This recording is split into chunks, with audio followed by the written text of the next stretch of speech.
신약 성경 사도행전 2장 16절부터 21절까지를 이제 봉독합니다. 하나님의 말씀을 경청하십시오.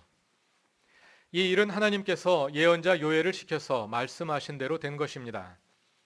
하나님께서 말씀하신다. 마지막 날에 나는 내 영을 모든 사람에게 부어주겠다. 너희의 아들들과 너희의 딸들은 예언을 하고 너희의 젊은이들은 환상을 보고 너희의 늙은이들은 꿈을 꿀 것이다. 그날에 나는 내 영을 내 남종들과 내 여종들에게도 부어주겠으니 그들도 예언을 할 것이다. 또 나는 위로 하늘에 놀라운 일을 나타내고 아래로 땅의 징조를 나타낼 것이니 곧 피와 불과 자욱한 연기이다. 주님의 크고 영화로운 날이 오기 전에 해는 변해서 어둠이 되고 달은 변해서 피가 될 것이다. 그러나 주님의 이름을 부르는 사람은 구원을 얻을 것이다. 아멘. 이것은 우리 주님의 말씀입니다. 오늘은 성령 강림 주일입니다. 성령 강림 주일이란 오순절 다락방에 모여 있던 예루살렘 교회의 성도들에게 성령이 임하신 일을 기념하는 날인데요. 이 날을 어떻게 이해하고 받아들이는지 그 태도를 관찰해 보면 같은 기독교인들 사이에서도 양극화 현상이 나타나는 것을 볼 수 있습니다. 이 날에 대해 가장 적극적인 태도를 보이는 분들은 아마도 순복음 교회 교인들일 것입니다. 순복음 교회는 미국의 펜테코스탈 처치, 오순절 교회가 한국에 들어와서 만들어진 교단인데요. 오순절 교회는 오순절, 즉 성령 강림 주일에 다락방에서 일어났던 초자연적인 성령 현상들이 오늘도 계속된다고 믿고 방언과 치유의 은사를 비롯한 여러 가지 은사들을 강조하며 그것을 체험하는 것을 중요하게 여깁니다. 그러나 그것이 꼭 오순절 교회만의 일은 아닐 것입니다. 왜냐하면 한국 교회는 교단과 관계없이 오순절 운동의 영향을 많이 받고 있기 때문입니다.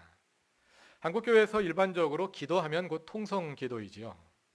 과거와 같은 수많은 은사 체험들이 오늘은 많이 잦아들긴 했습니다만 여전히 방언으로 기도하는 것을 한국 교회 곳곳에서 흔히 볼 수 있습니다. 그래서 기도와 영성의 표현 방식으로 보자면 한국 교회는 오순절 운동의 영향을 매우 강하게 받고 있는 교회라 할 수 있습니다.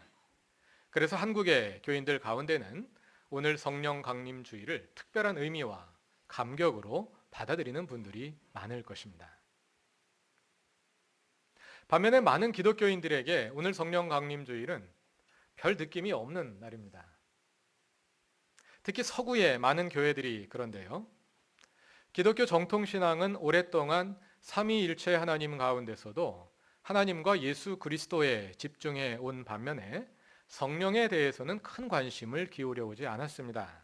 말하자면 삼위일체 하나님 가운데서도 성령이 소외되어 왔다고 할 수 있겠습니다. 왜냐하면 성령은 자유의 영이기 때문에 신학적인 또는 교회적인 틀 안에 가두기가 참 어렵습니다. 그래서 성령 운동이 활성화되다 보면 이단에 빠지기가 쉽습니다. 그런 이유로 해서 오랫동안 기독교회는 성령 현상을 신앙의 테두리 안에 적극적으로 품으려 하기보다는 성령을 신앙 고백과 직제 안에 가두어 두고 성령 운동을 억제하는 안전한 길을 선택해 왔다고 할 수 있습니다. 이렇게 성령에 대한 정통 교회의 경직 현상이 계속되다 보니까 성령 운동들은 자의반 타의반 교회 전통 밖으로 밀려나게 되었고요. 그래서 성령 운동들이 신학자들에 의해 적절한 안내를 받지 못한 채 신학적 성서적으로 무모한 일을 저지르는 사례들이 빈번하게 나타나게 된 것입니다. 또 그러다 보니 다시 그에 대한 반작용으로 신학자들은 성령이라는 주제를 기피하게 되고 그래서 기존 교회와 성령 운동을 하는 사람들이 서로를 비난하는 악순환이 반복되어 온 것입니다. 이러한 역사가 성령론의 양극화 현상을 불러왔습니다.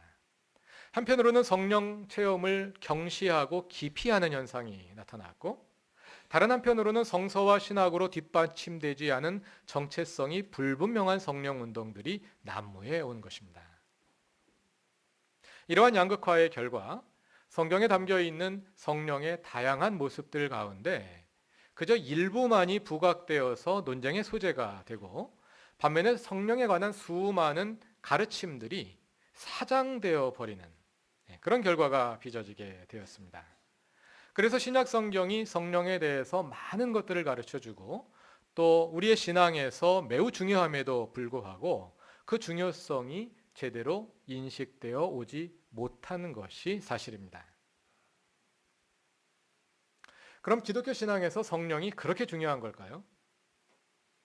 성령을 빼놓고는 기독교 신앙을 설명할 수 없고, 신앙이 시작되거나 유지될 수도 없고, 또 성령의 능력이 없다면 그것을 기독교 신앙이라 부를 수 없을 만큼 그렇게 중요한 걸까요?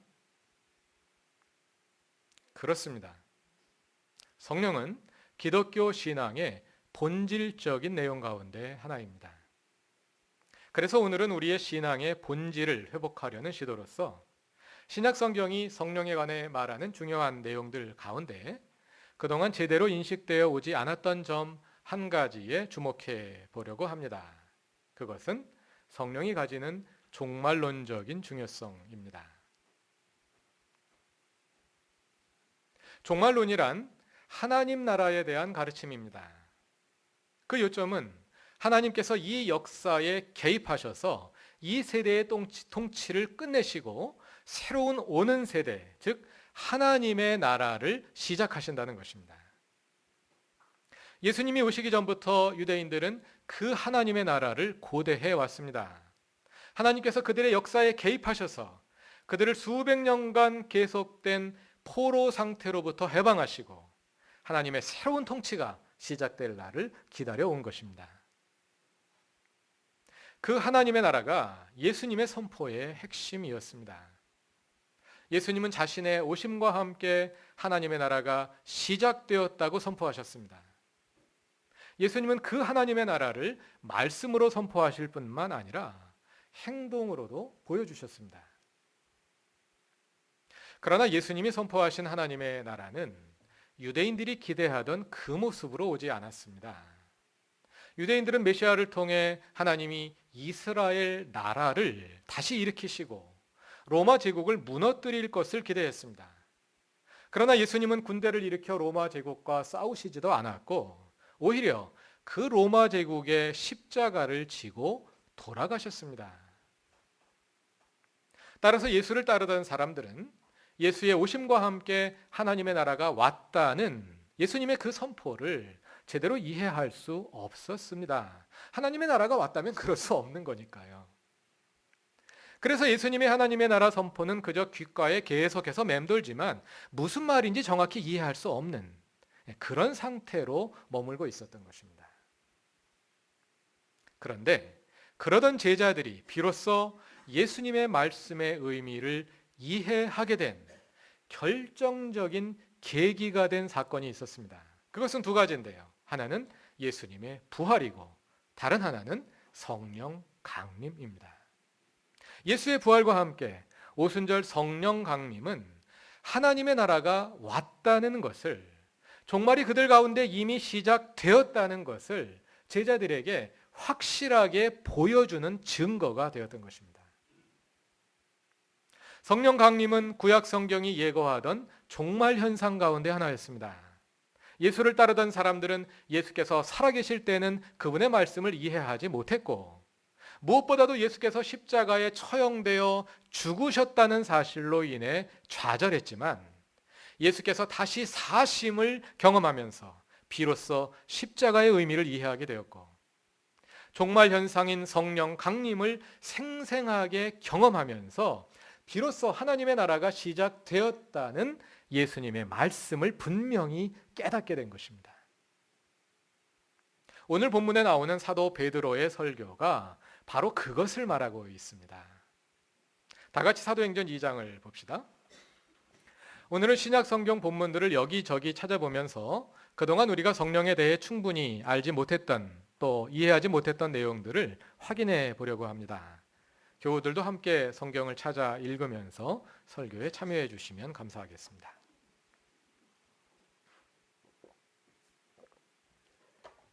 사도행전 2장을 보면 오순절 다락방에 모인 성도들에게 성령이 강림했을 때 거기에 모인 사람들은 성령으로 충만하여 제각기 다른 방언으로 말하기 시작합니다.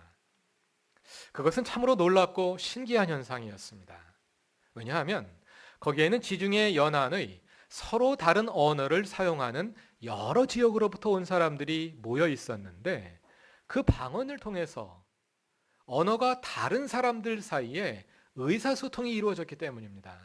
신기한 일이었습니다.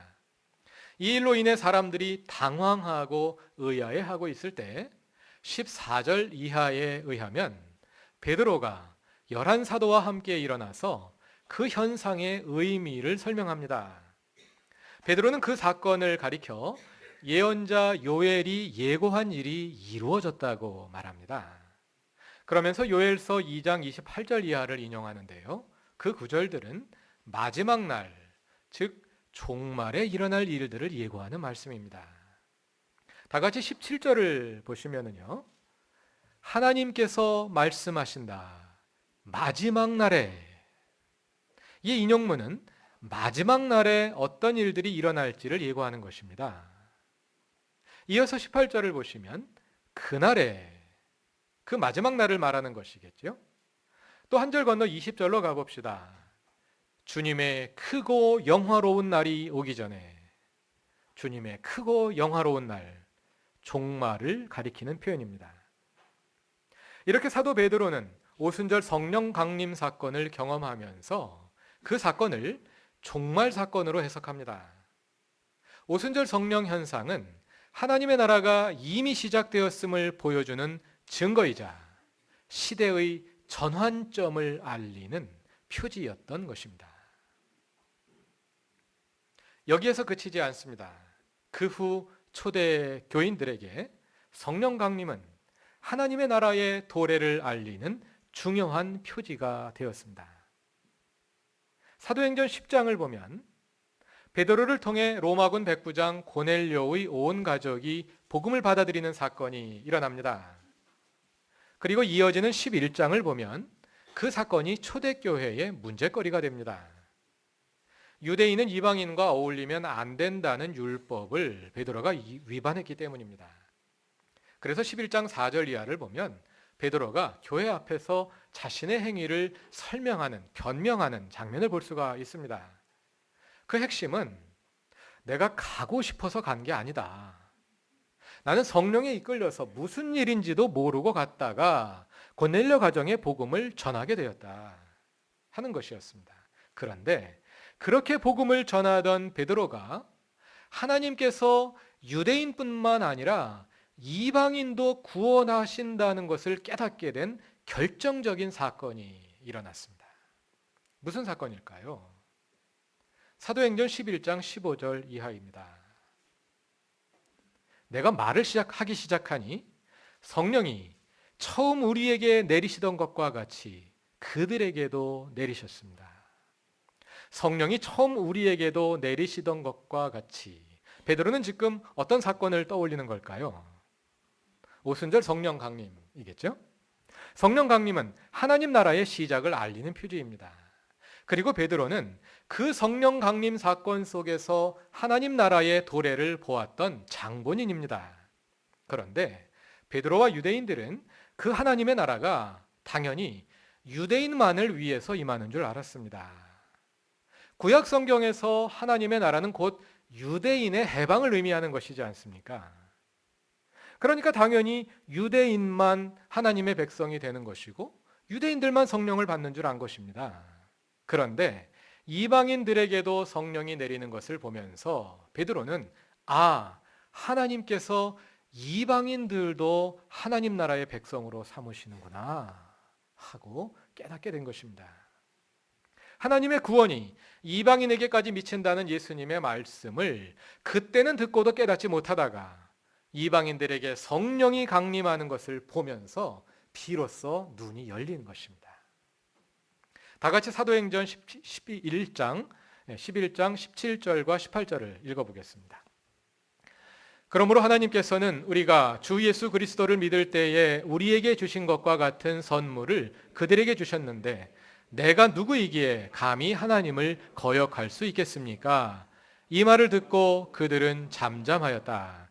그들은 하나님께 영광을 돌리고 이제 하나님께서는 이방 사람들에게도 회개하여 생명에 이르는 길을 열어주셨다 하고 말하였다. 이 구절을 읽어보면 베드로뿐만 아니라 온 교우들이 성령 강림을 하나님 나라의 표지로 받아들이고 있는 것을 볼 수 있습니다. 그래서 그들은 잠잠하여 하나님께 영광을 돌리고 하나님께서 이방인들도 하나님 나라의 백성으로 삼으셨음을 받아들이게 됩니다. 이렇게 사도행전에서 성령 강림이 하나님 나라의 표지로 받아들여지고 있는 것을 함께 보셨는데요. 사도행전뿐만 아니라 바울 서신에서도 성령 강림이 중요한 사건으로 다루어지는 것을 확인할 수 있습니다. 다 같이 갈라디아서 3장을 찾아보겠습니다. 갈라디아서에서 사도 바울은 갈라디아 교인들이 바울이 전한 복음을 떠나 율법주의로 회귀하고 있는 것을 개탄하며 매우 강력한 어조로 그들을 꾸짖습니다. 그러면서 그들의 믿음이 시작되었던 순간을 상기시키는데요. 여기에서 바울은 그들의 믿음이 시작된 표지를 그들이 성령을 받은 일에서 찾고 있습니다. 갈라디아서 3장 2절과 3절을 다 같이 읽어보겠습니다. 나는 여러분에게서 이 한 가지만을 알고 싶습니다. 여러분은 율법을 행하는 행위로 성령을 받았습니까? 그렇지 않으면 믿음의 소식을 들어서 성령을 받았습니까? 여러분은 그렇게도 어리석습니까? 성령으로 시작하였다가 이제 와서는 육체로 끝마치려고 합니까? 성령을 받았다는 그 사실이 바울과 갈라디아 교인들 사이에 논의의 전제가 되고 있는 것을 볼 수 있습니다. 마치 예수의 부활이 초대교회가 공유한 신앙의 토대였듯이 그들이 성령을 받았다는 사실이 그로부터 모든 논의가 시작되는 출발점이 되고 있는 것입니다. 이어서 5절에서도 같은 사실이 반복되며 강조되고 있는 것을 볼 수 있는데요. 갈라디아 교인들이 구체적으로 언제 어떻게 성령을 받았는지는 성경에 기록되어 있지 않습니다만 그들이 함께 기억하는 어떤 성령 강림 사건이 있었던 것 같습니다. 바울은 그 사건을 그들의 믿음을 확인하는 중요한 시금석으로 간주하고 있는 것입니다. 성령 강림 사건, 그것은 그들에게 하나님 나라의 도래를 보여주는 확실한 증거였던 것입니다. 이처럼 신약 성서의 초대 교회에서 성령 강림은 하나님의 나라가 우리에게 시작되었음을 알리는 결정적인 표지였는데요. 여러분이 잘 알고 계시는 것처럼 신약 성서의 종말론에는 임의와 함께 균형을 이루는 또 다른 요소가 있습니다. 그것이 무엇이죠? 그것은 아직 아니라는 또 하나의 차원입니다. 하나님의 나라는 이미 시작되었지만 이 세대는 아직 끝나지 않았습니다. 우리의 구원은 이미 시작되었지만 아직 완성된 것은 아닙니다. 그래서 성령 강림은 하나님의 나라가 우리 가운데 이미 시작되었음을 보여주지만 그 성령의 능력이 역사하는 맥락은 이 세대가 아직 끝나지 않아 우리가 여전히 죄의 영향력 아래 살아가는 그러한 현실입니다. 그래서 성령의 능력은 늘 우리의 약함 가운데서 나타납니다. 그러나 오늘날 성령 운동에서도 종종 나타나는 것처럼 초대교회에서도 이미와 아직 아니의 균형을 잃어버린 사람들, 즉 성령의 능력에 치우쳐서 다가올 시대의 능력을 표상하는 성령의 은사들과 표적과 기사들만을 추구하는 반면에 오늘 우리가 직면하고 있는 고난과 약함을 받아들이지 못하는 사람들이 있었습니다. 고린도 교회가 그 대표적인 사례입니다. 여러분이 잘 알고 계시는 것처럼 고린도 교회에는 성령의 능력으로 다양한 은사들이 나타나고 있었습니다. 앞에서도 말씀드린 것처럼 그 성령의 능력은 하나님의 나라가 그들에게 이미 시작되었음을 보여주는 강력한 증거였습니다.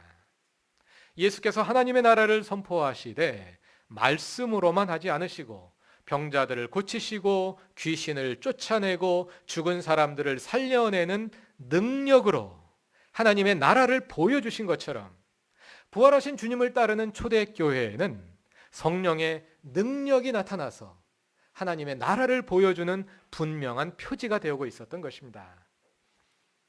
그런데 하나님 나라의 표지인 성령의 능력이 왕성하게 나타나고 있는 고린도 교회의 모습은 전혀 하나님 나라의 모습이라 할 수 있는 것이 아니었습니다. 왜냐하면 그들이 그 성령의 은사들을 가지고 서로 나누어 싸우고 있었기 때문입니다. 성령의 능력은 하나님 나라의 표지인데 그 성령의 능력이 분쟁의 원인이 되고 있다는 것은 심각한 모순이 아닐 수 없었습니다. 그 외에도 여러 가지 요인들이 고린도 교회 분쟁의 원인이 되었습니다. 그들은 서로 다른 신앙의 권위자들을 내세우며 대립했고 부자와 가난한 자들이 서로 나뉘어 있었고 우상에게 바친 제물을 먹는 문제나 결혼 문제 등도 분열의 요인이 되고 있었습니다. 그것은 이미 하나님의 나라가 시작된 공동체의 모습과는 전혀 거리가 먼 것이었습니다. 이러한 고린도 교회를 향해 사도 바울은 성령의 능력이 우리의 약함 가운데 나타나는 것임을 강조합니다. 다 같이 고린도전서 2장을 찾아보겠습니다.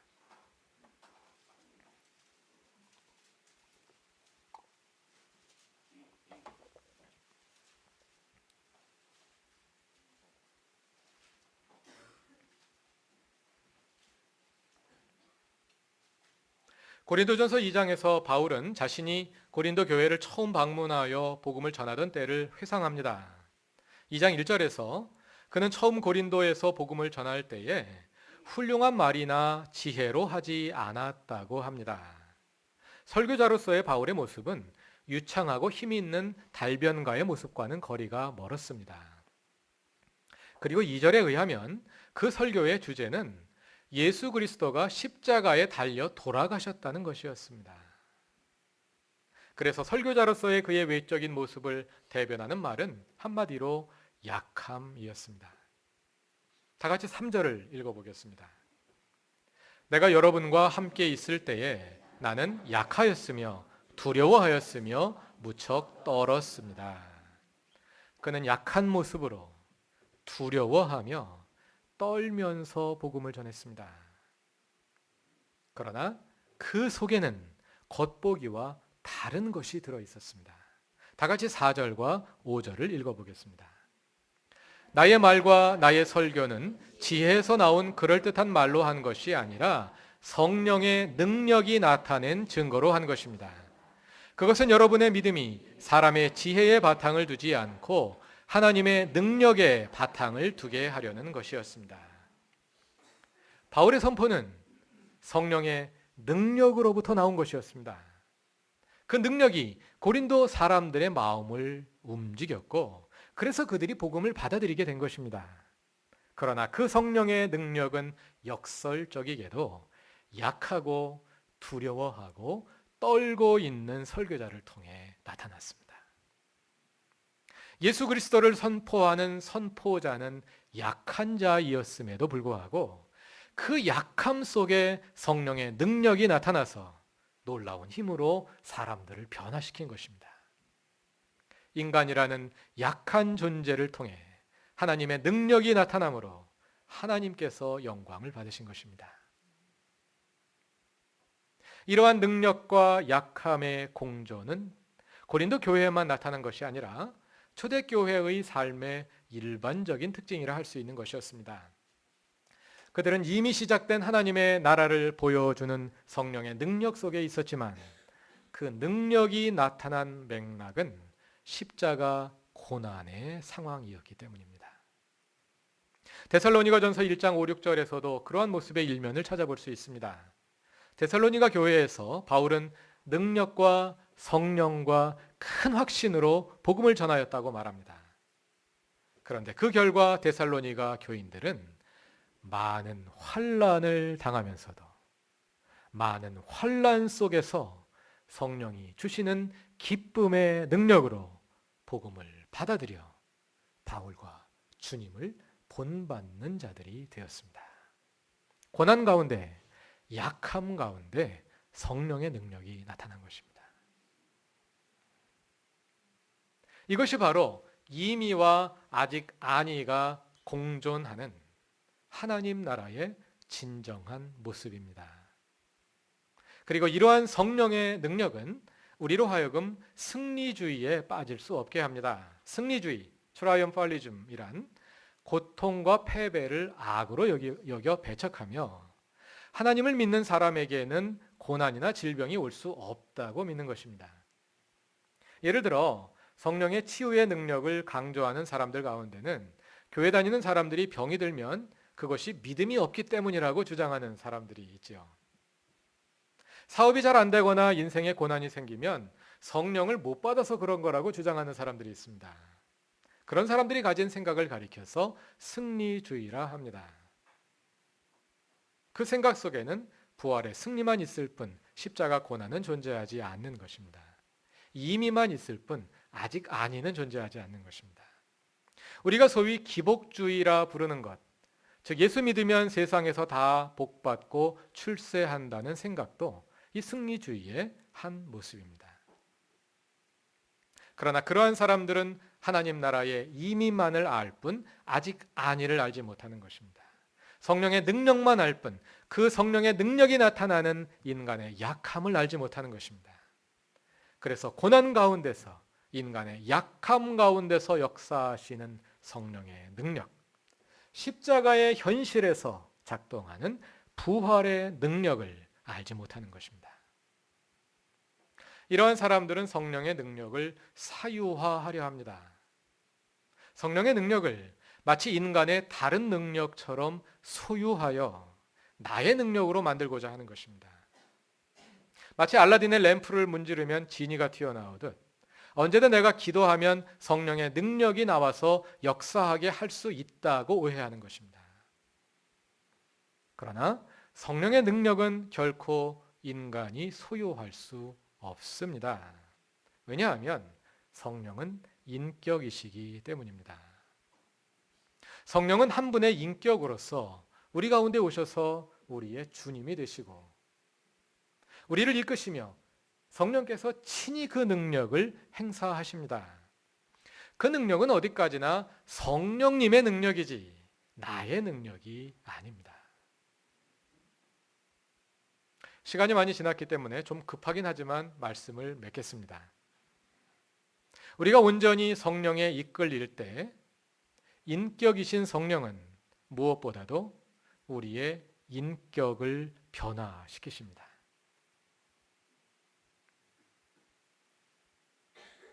그 성령의 능력이 아니고서는 아무것도 우리를 변화시킬 수 없습니다. 우리 교우들이 금년에 목표하는 나의 변화도 오직 성령의 능력으로만 가능합니다. 그러한 성령의 능력을 우리의 삶 속에서 지속적으로 경험하며 살아가는 우리 그루터기 교회의 모든 교우들이 되시기를 바랍니다. 다 같이 기도드리겠습니다. 성령으로 오시는 하나님, 우리의 주님이 되시옵소서. 우리가 오직 성령에 이끌리게 하시고 그 성령의 능력이 우리 삶에 나타나게 하옵소서. 우리가 비록 연약한 존재로 이 땅에 살아가지만 우리를 이끄시는 성령의 능력이 우리의 약함을 통해 나타나 우리 삶에 하나님의 나라가 온전히 이루어지게 하옵소서. 무엇보다 그 능력이 우리의 인격의 변화로 나타나게 하옵소서.